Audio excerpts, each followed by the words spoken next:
Cody, what's up next? I mean, the expectations, I guess, we're interested in. We talked a little bit about Bryce Young's expectations. Who's next to be thinking about? Well, one of the debates that's kind of been raging on the internet, and to be honest, I think our guest just took a little shot at our wide receiver core. But this has been a big area of debate: is how good are we at wide receiver on paper? Because I mean, again, if you're looking at this, you can look at this of two different ways. Either the Carolina Panthers have a lot of high end upside and the potential to be a really dynamic football team with big wide receivers that are fast and can go up and make contested catches. On the other hand, a lot of people think that we have basically a below average wide receiver core. That DJ Chark is injury prone. Adam Thielen's an old white boy that's over the hill. Jonathan Mingo, we really don't know what we have in him yet. Laviska Shenault is more of a running back than a receiver, and we really don't even know what we have in Terrace Marshall Jr. Right. Now, I'm of the mindset that you cannot say this is a below average wide receiver core until you see them on the football field. Because it's not like these are bum wide receivers that are devoid of talent, that, are just floating around from one football team to another. Each of these guys has the potential to be a difference maker for the Panthers in some way, shape, or form this year. And I just feel like it's unfair and too early to say that this is a below average wide receiver core when there's nothing to prove that they're below average. Cody, I totally agree with you on this one. Like 100%, yes, you are right. But can I ask, if you feel this way about people saying they're bad, why don't you feel this way about people saying someone's good? Yeah, you can't My say only anything question. right It's now. my only question. Right? But like, Is why do we say Bryce Young is this and this and this and this when we have nothing to base it off of, but we can't say these guys are bad? we when have can't say they're good I either. agree with you. I 100% agree with you, Cody. But you can't have it both ways. No, I mean, I feel like all I've ever said about Bryce is that he has a tremendous opportunity to come in and hit the ground running. I don't know if that's going to be, like we were talking earlier, if that's going to be 31 touchdowns over 4,000 yards, or if that's going to be a respectable number this year. Right. Even if he doesn't break the banks, like, Greg, me and you have debated so many times about Trevor Lawrence. Before Trevor came into the NFL, there was no evidence to prove that he was going to be a good NFL quarterback, even after his first year on the job. And yet most teams in the NFL and even most fans would rank Trevor as a top 7 quarterback in the NFL. So whenever I make an opinion about what kind of potential or talent a player or a group of players have, I look at what is their potential floor and their potential ceiling. And if we're talking about a floor for this receiving core, I think injuries would end up being what hampers, rains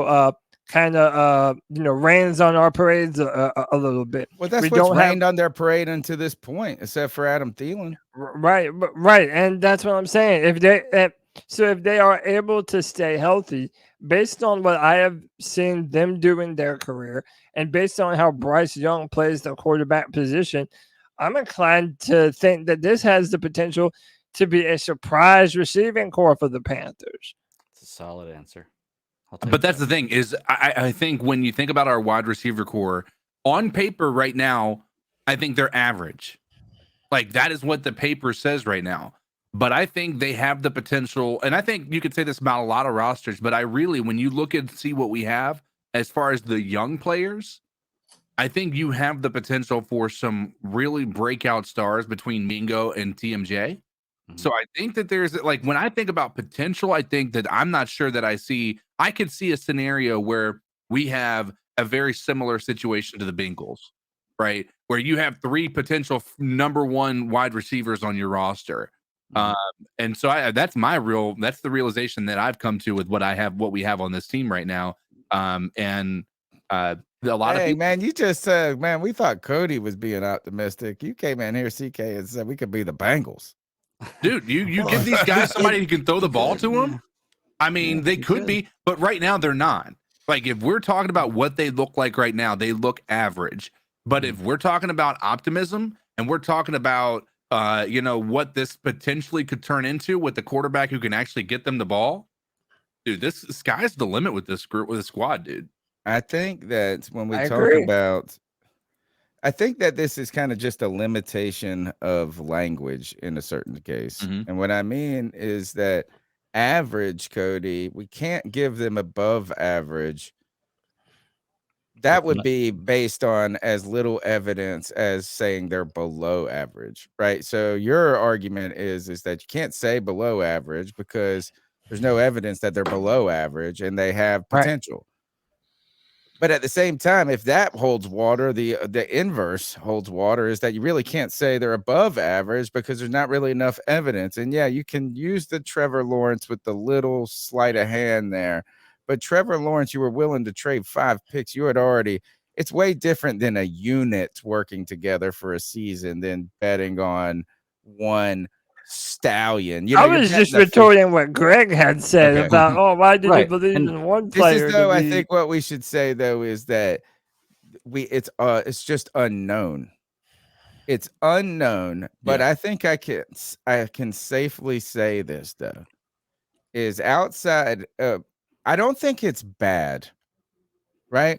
I'm not saying, and this is why I'm content with average. Maybe I'm just going to continue. I don't even like that word. But it's if it's not average, it's not bad. Yeah.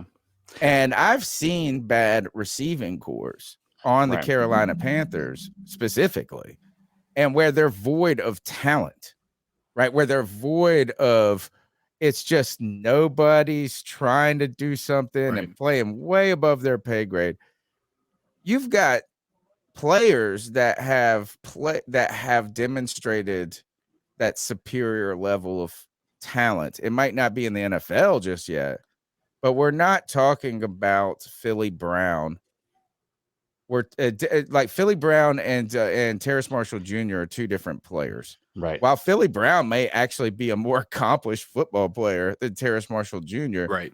You're really going to say this is Terrace Marshall Jr. is more talented than Philly Brown was. No offense, Philly.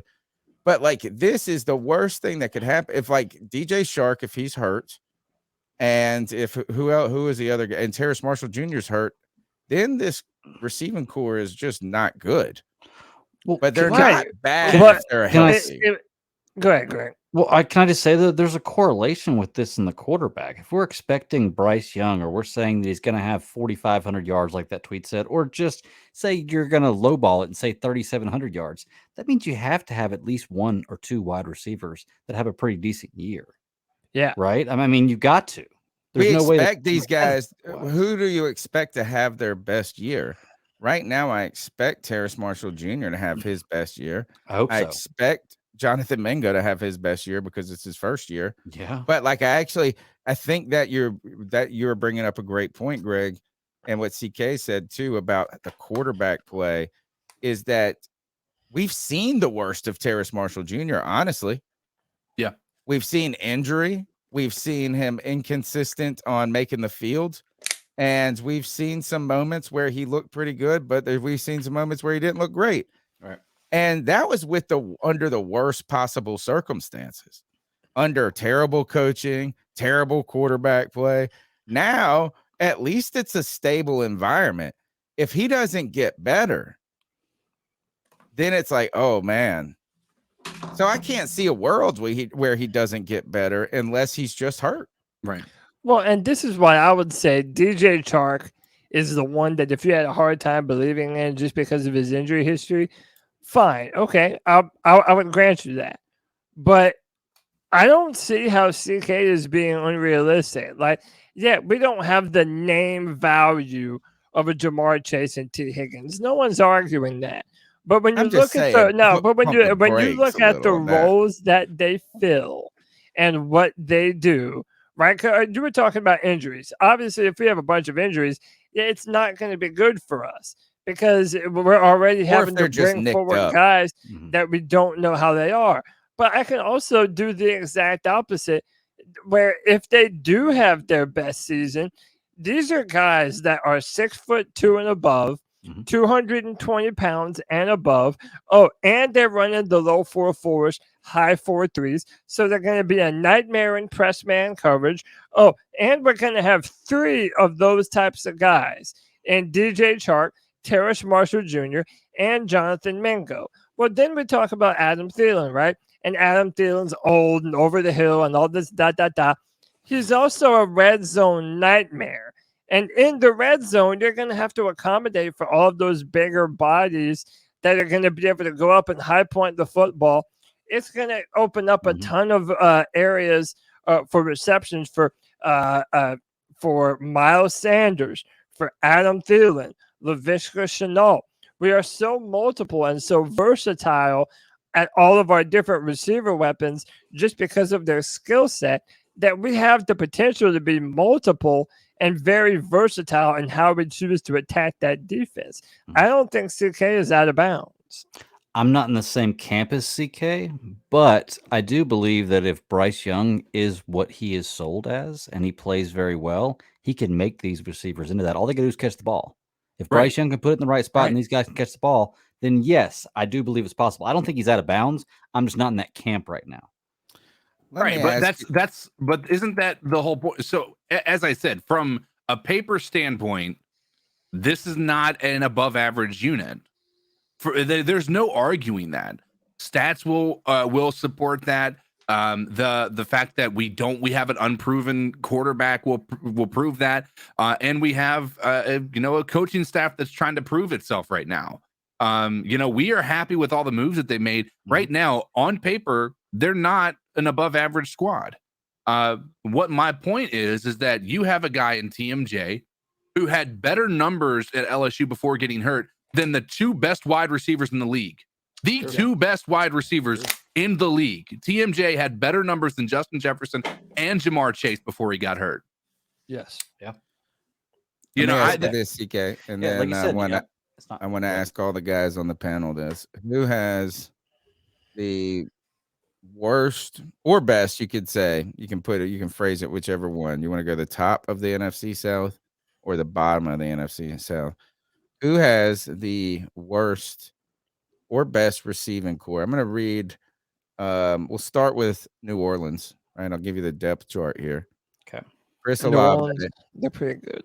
Chris Olave, Michael Thomas, Rashid Shaheed, Traquan Smith, A.T. Perry, James Washington, Keith Kirkwood, Brian Edwards. These are all Brian Edwards. I like him. Kirk Merritt. So their top 3 are Chris Olave, Michael Thomas, Rashid Shaheed, and then Traquan Smith. He's young, right? Yeah, he's been good for them, though. Okay, I hope that's in order, right, of like kind of the overall depth chart. That's the Saints.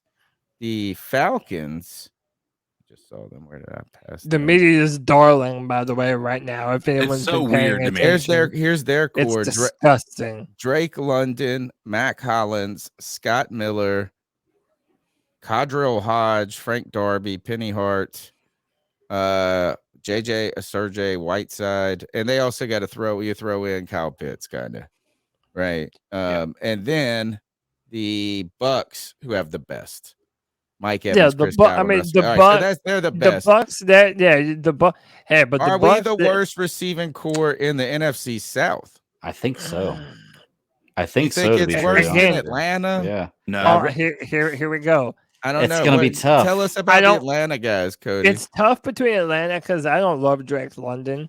And I'm not just being like a hater here. I wasn't a big fan of his film coming out of USC either. Like he's a year last year, didn't he? It kind of reminds me of Devin Funchess, to be honest. Like I don't know. To me, it's between the Panthers and the Falcons, and it's another one of those on paper type of deals where what CK said. Yeah, we don't have a bunch of guys that have a bunch of years at the position where they're not ready to say it's to be 1,000-yard receivers. But here's what I'm saying: I feel like it has the potential, and everybody's gonna get on me for being a homer or whatever. I don't think there's. I'm not scared. I'd say Atlanta has a worse one than us. What I'm saying is this: Atlanta, okay, whatever. We're about the same on paper, right? But even if you want to say that New Orleans has a more known wide receiving core.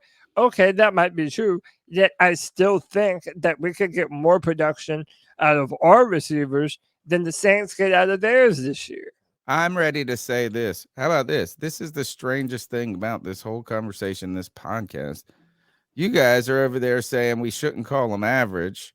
They could be all this, that, and this and that. I'm over there going, oh, well, we can't call them below average. We got to call them unknown. And I'm probably the only one of the four of us that think that we have the second best wide receiving core in the NFC South. And I'm going to tell you why. Is that we could have the first? Well, we could, but it's like you would have to say Mike Evans finally is old, right? You could say that is, but like, here's what I'm not going to argue. I'm not going to try to step out there, and say we're better than the Bucs wide receiver. It's just, but here is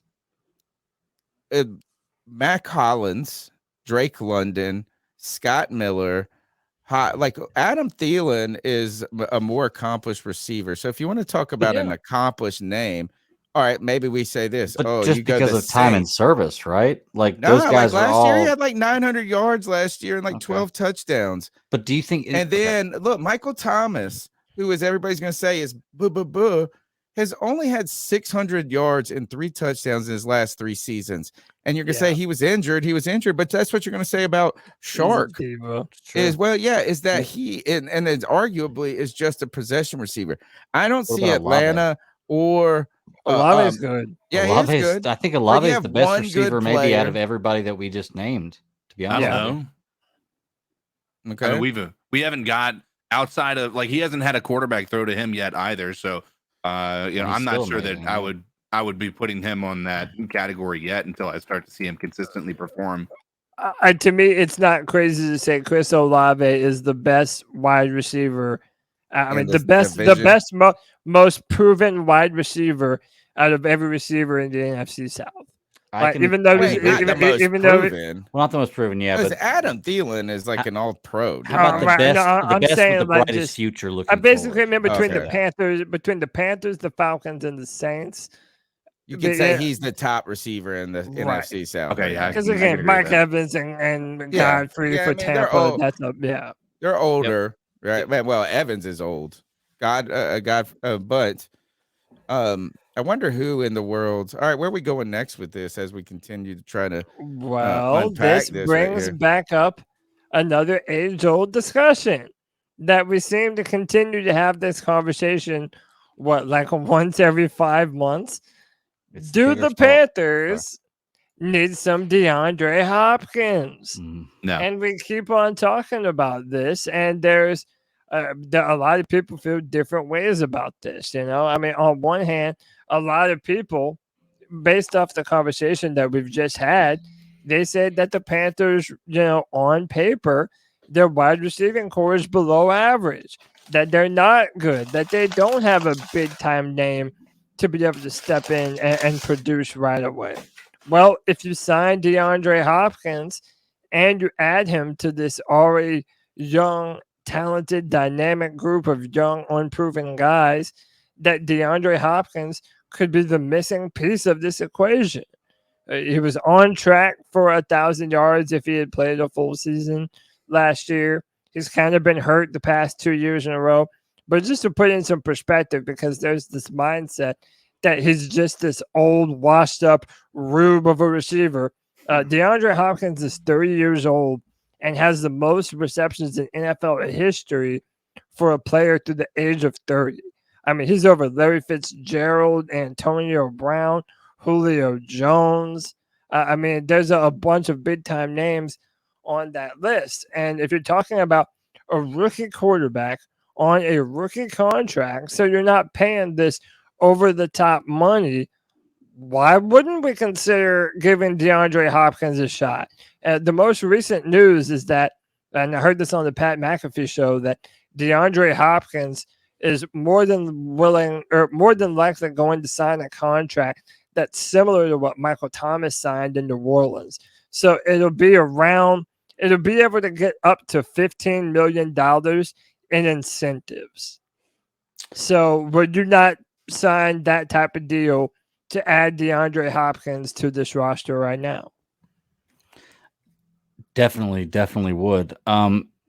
This would be the absolute, I think, the biggest splash play trade. I can't think of any other one in Well, Carolina pick Panthers up, history. trade. You don't have to trade. Just Oh, free pickup. agency. I think this would be the biggest pickup, biggest signing by Carolina, not by a player not drafted, or trade like in Carolina Panthers history.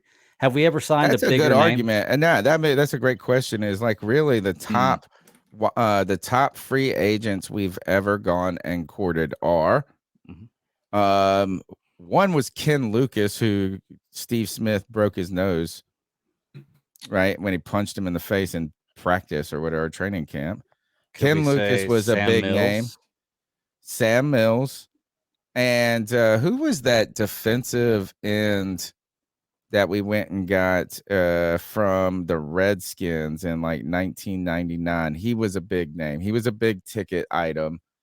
Somebody in the chat help me out with, I can't ever remember his name. Greg Olsen, You could say, well, Greg Olsen was In a trade. 99? No. Greg Olsen was a trade. What No, about Greg Jared Olsen Allen? was he a trade Oh, in you would trade. 2012. The So you Jared could- Allen was one. Jared Yeah, Allen. mid-season. Hold on. Somebody's going to bring it to me. Steven Davis is another running back who was Hansworth? And no, it wasn't Hainsworth. It was before Kevin Greens? Nope. After it was, hold on, Panthers. Andre Hansworth? Panthers sign defensive and Reggie White? 1999 from Sean Gilbert? Sean Gilbert. That's it. Thank you, Sean Daniel Gilbert. S. Thank you, Daniel S. That's the one. Here, applause for that. The Sean Gilbert was like the first free agent. Wow, you're gonna go get him, right? You had some rookies, some people, some different things. Then you go Steven Davis. Sam Mills was in there right around that same time, and then it's like a lull. Yeah, we got Keyshawn when Keyshawn was like 48. Yeah, right. Keyshawn, it's like his these were big time splash names, and I think you're right, Greg. Is that there haven't been many of them in Panthers history. Wouldn't that pump some like life into this franchise for people? If you sign DeAndre Hopkins and you just sign Bryce Young. What about can you imagine what the especially after the off season, especially after the off season that we've had? Who's the corner we got 2 years ago? Seats. He's up there. Stephon Gilmore. Stephon Gilmore's up there. Yeah, but he was kind of on the latter end of his career, wasn't he? I was about to say, I know you're not saying CJ Henderson. No. Here is the crux of this, guys. Here's the crux of this: is that if you believe that the Carolina Panthers are just trying to piece together a better wide receiver core in the short term by adding DeAndre Hopkins, this would be a poor move.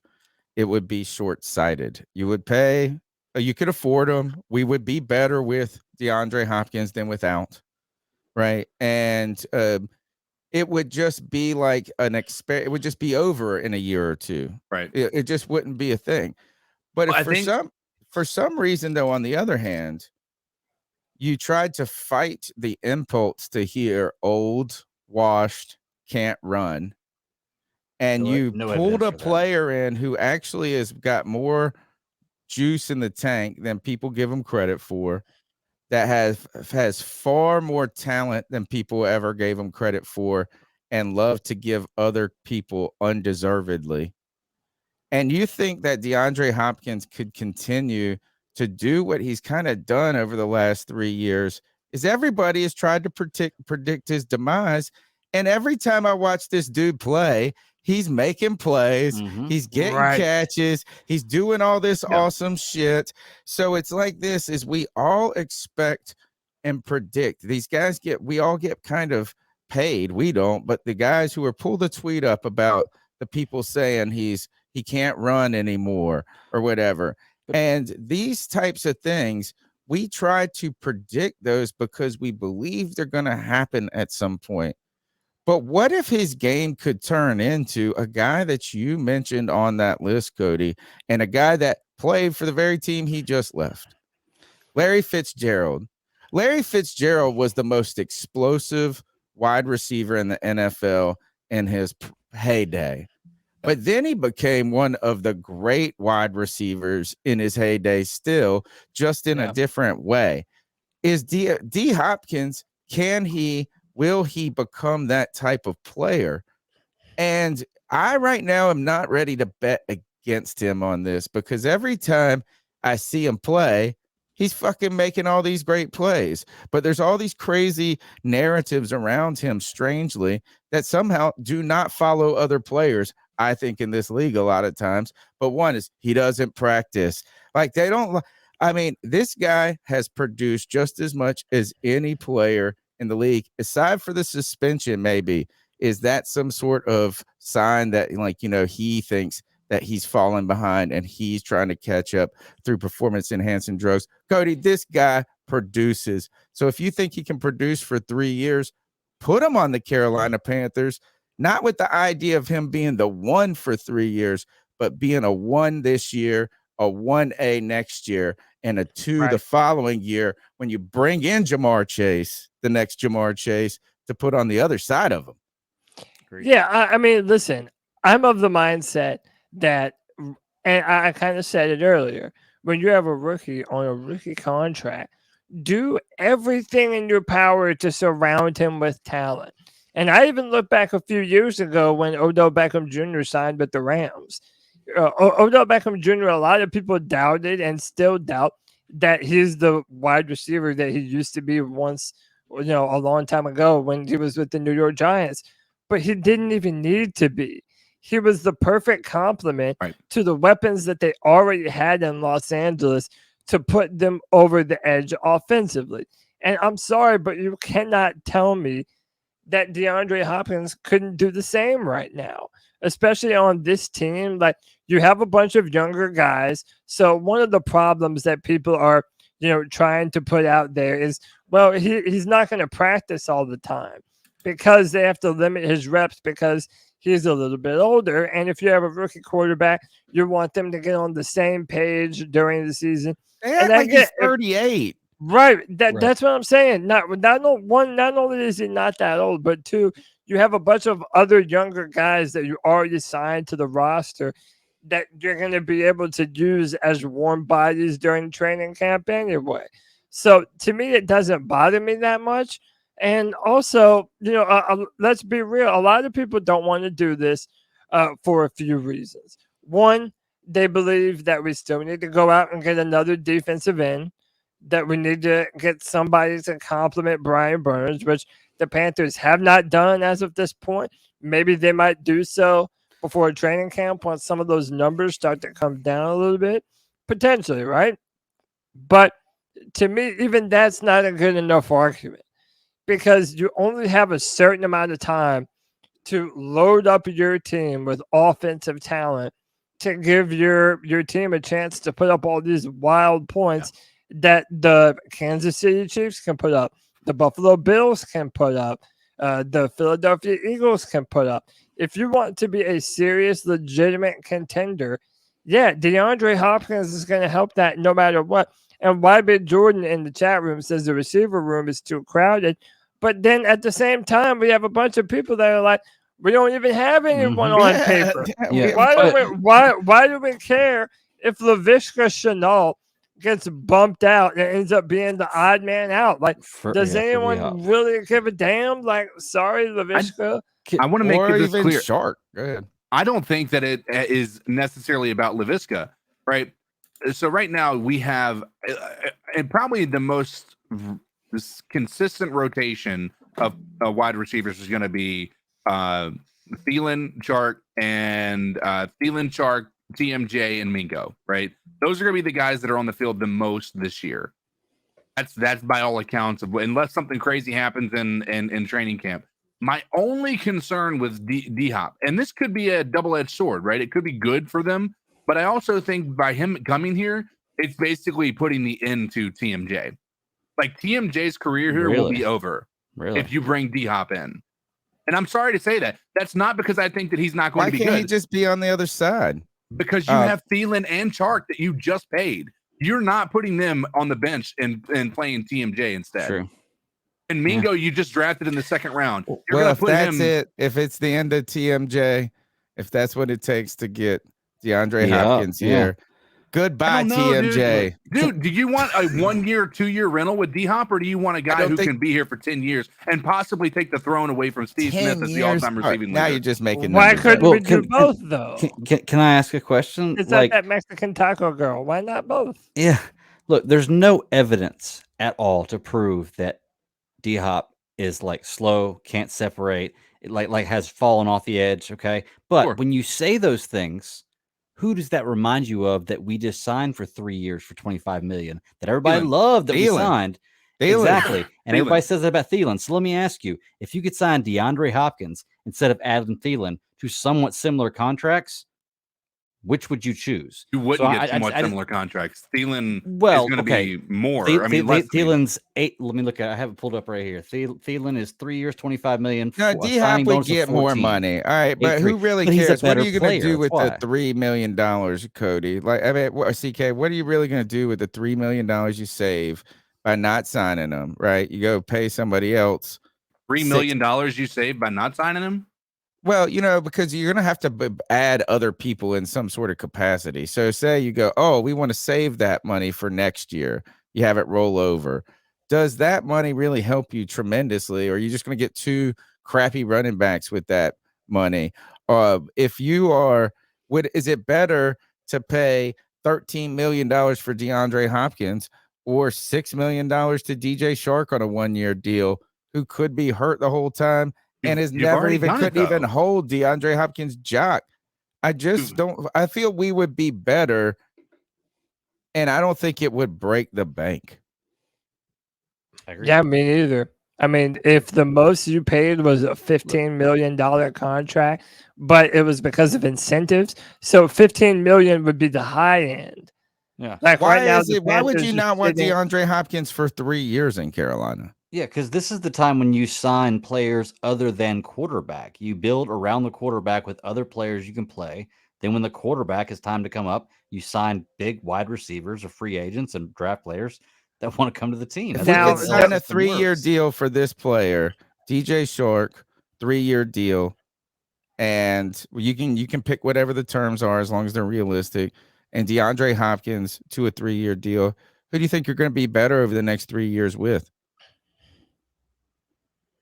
I mean, are we ready to just say because DJ Shark is 27 and DeAndre Hopkins is 30?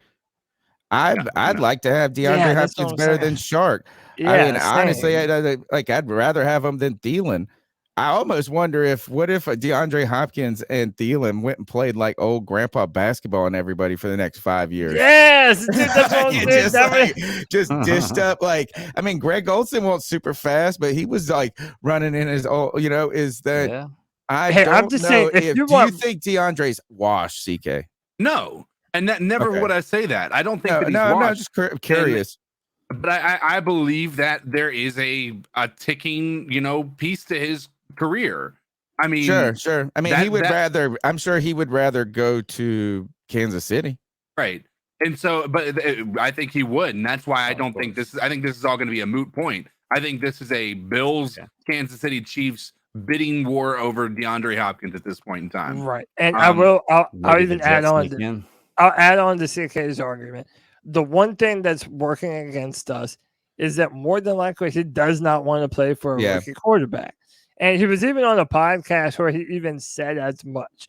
Now, you might ask me then, all right, well, then why are we talking about this?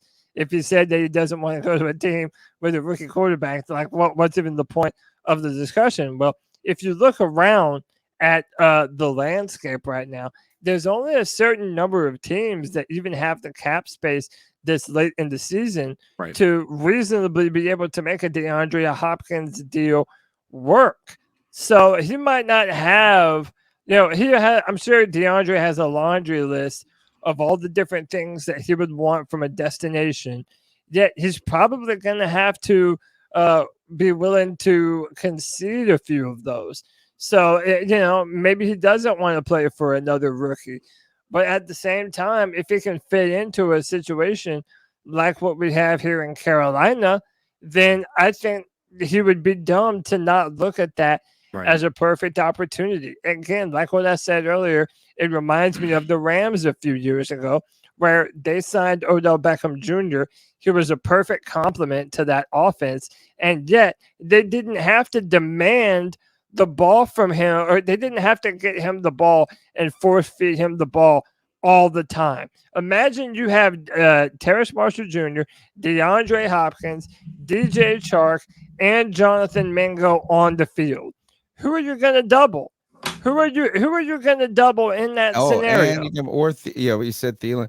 I think too that he would be able to command more money here, right? So is this at the end of this is what's going to go is that if he wants to play for a team that checks all those boxes he has, they're going to have just as much leverage as he has, right? Or more, right? Kansas City says, sorry, you can come play with us and we can go win a Super Bowl, but we also just let Tyreek Hill walk and we don't have enough money because we got this super guy right here, Patrick Holmes. And if you want to be a part of it, we'll do it for 1 year, $6 million. But that's what you got to take. Then you go to somewhere else that's next up the totem pole. They say, hey, we want you more than they do. We're not as good, so you might not want to come here. But we're cap strapped, and we can only give you maybe 9 years.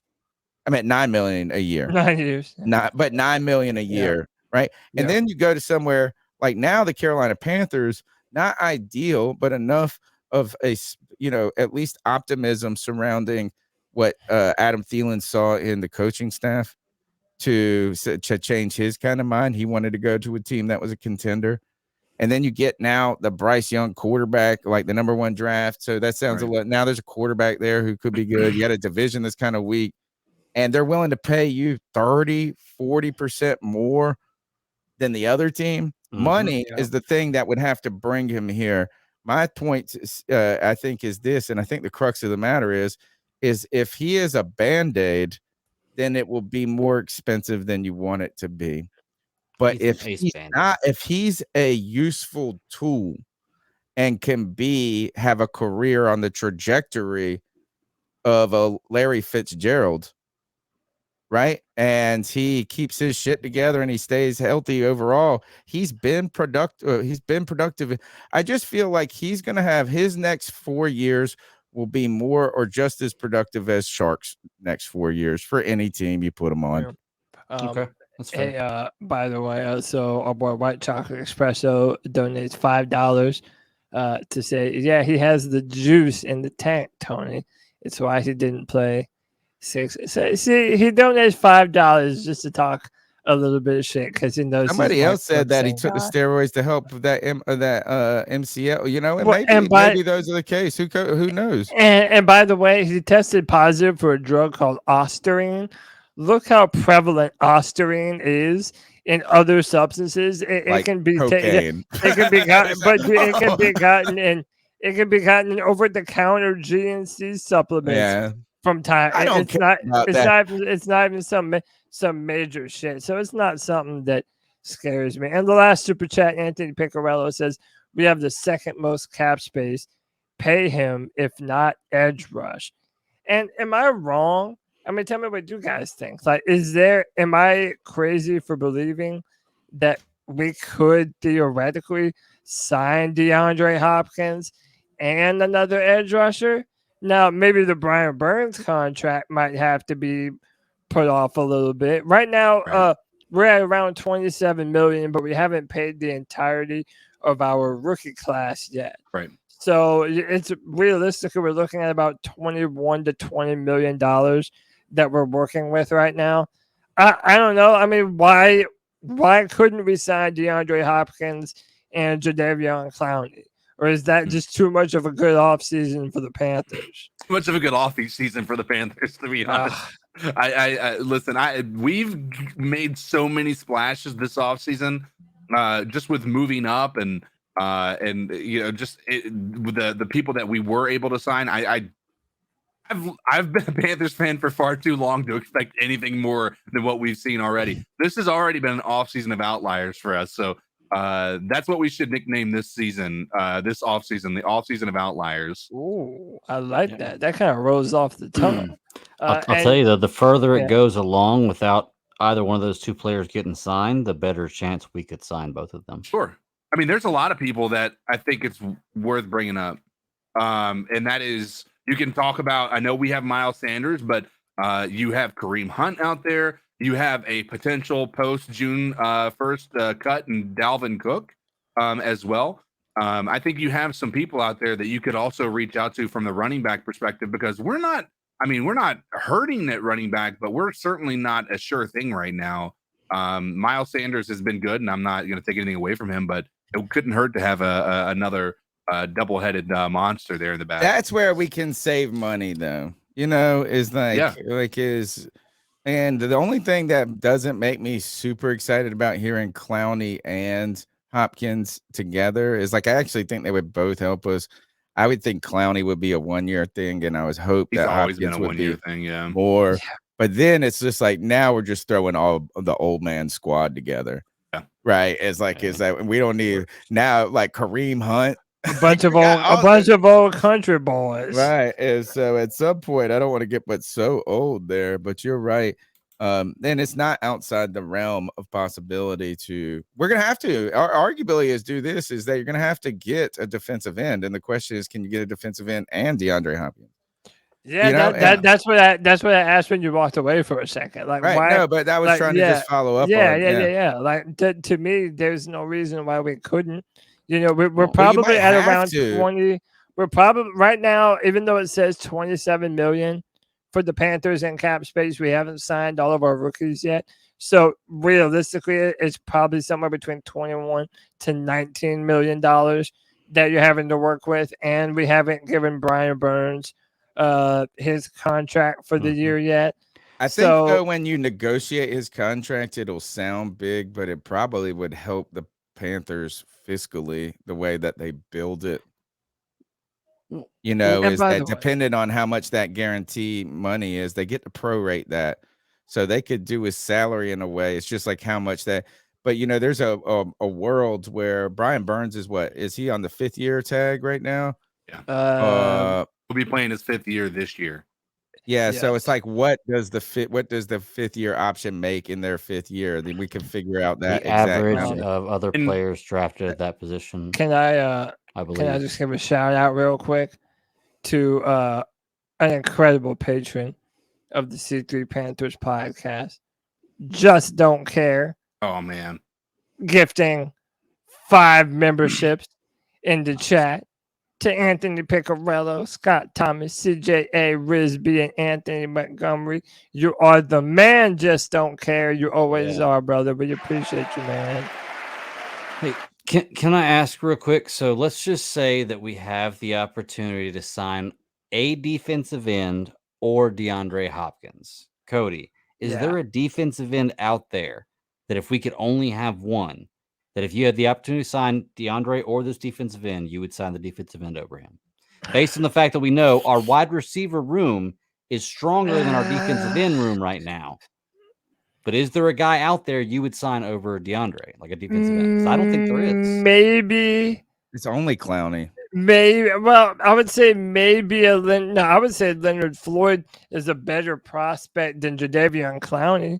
But what the fuck just happened, dude? You made yourself the star. No, and of course I got rid of all my other options. I got you. But no, Leonard Floyd is the only other name that comes close to that for me. But even still, it's hard for me to pick Leonard Floyd over DeAndre Hopkins. Yeah, right. I mean, again, he has the most receptions for any player before his 30th birthday, or that crazy shit that I just said last year. Yeah, like that's the dude's insane, man. I would prefer to give Bryce Young every opportunity to be successful rather than some defensive end that might be here for a year or two. All right. And what if we do have something good in DJ Johnson or a Marquise? I know that's a stretch for a lot of people, but maybe we're not as much in need of a player there in the line. Or maybe the guy that you go ahead. Isn't that the exact same reason that I just give as to why we shouldn't go DeAndre Hopkins? Because we could have a guy who could do something on the roster now. Like, isn't that the exact same way to look at that. Right, but none of those other players have equaled to be what DeAndre Hopkins has been in the NFL. Like, so yes, you can make that case that DJ Johnson and these guys, they could step up, but there's also so for example, there's not a Myles Garrett out there in free agency, Sure. and maybe if there was, then maybe He's 30 this is years old. And yeah, his name's maybe this is a Jadeveon different Clowney. conversation. He's 30 years old. His name. Yeah, I get what you're saying. Is the goalpost? It's like how far does the goalpost move? And really, is the best guy in free agency that good at defensive or at outside linebacker? Is technically, I guess, what we need to start calling it instead of Ed, whatever, right? But the guy on the other side, who is another pass rusher, is that the guy that you're going to get? Yannick Ngakoue, I don't think plays in the right system, so you don't know if he would be the scheme fit that people are looking for. Maybe he would be, who knows? But the best of that crop is going to probably be a little bit more expensive than they're going to make your team better. While DeAndre Hopkins will be expensive, but I think makes your team better just as much. So the question is, can you get a guy who's mid-level? Well, could you get like Leonard Floyd instead of this dude? Or could you get somebody and D-Hop? Or do you just get one of those guys anyway and just roll the money over till next year and try to figure out what to do in the future? Well, CK, you said that it would be an outlier offseason if we ended up doing that, and that really rolled off the tongue really well. Well, you know what else rolls off of your tongue really well? Started this off weird. I'm here for it. Bro, whenever you shame these bunch of freak shows that congregate in the chat of the C3 Panthers podcast,